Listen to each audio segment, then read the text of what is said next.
We are just days away from the great American eclipse, and we've been telling you for months Western New York is in the path of totality.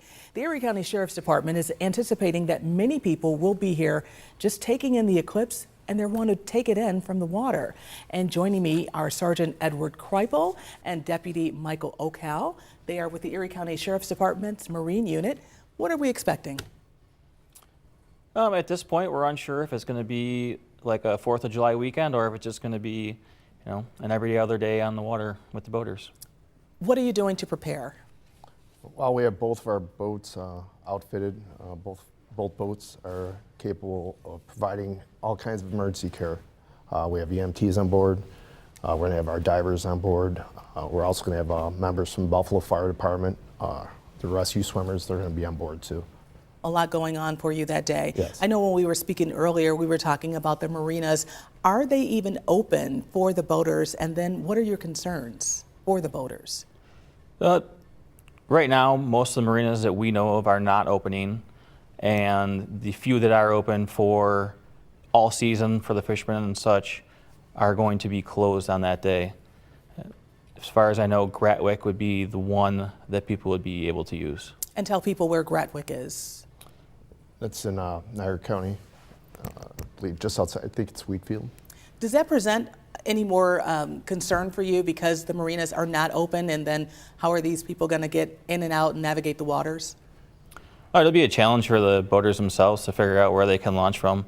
But once they get on the water, we'll take over from there. We know that when you all are out patrolling the waters, especially in the summertime, one of the things you have to look out for are boaters who have been drinking, right? Drinking on the water. Is that something you are anticipating on Monday? Because it is one of those days where nobody's working, everybody's off. There's going to be darkness at one point, which could make it dangerous. What are your concerns there? I think the big concerns are make sure you have all your safety equipment. Prepare, because you know the weather in Buffalo. Either could be warm or it could be very cold. As far as drinking goes, if you're going to drink, have a designated driver that obviously has a boater safety certificate. Let's talk about that safety equipment. Let's tell people once again, I mean, boaters obviously know what they should have, but sometimes people need reminders. What is it that they need to make sure they have on board? This time of year, it's required that everybody wears a life jacket on the boat. Making sure your lights work, making sure you have a cell phone that's fully charged in case you need to make a phone call. Flares that are still within date, and an anchor.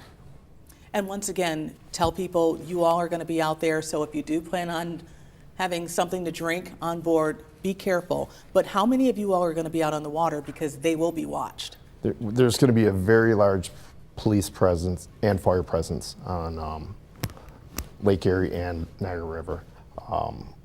We know Border Patrol is going to be out there. State Police is going to have several boats out there. State Park Police, I imagine the DEC Police, Grand Island Fire, and some other fire. Buffalo Fire is going to be out there. We're going to have a large contingency of members from our agency that are going to be on shore, spread out through the area to make sure everybody's safe. That's good to know, and that's what it's all about, making sure that everybody is safe. This is Sergeant Ed KRYPEL and Deputy Michael OKAL. We want to thank you so much for coming in and joining us on the 5:30 today. All right, Thank you. Appreciate all you do.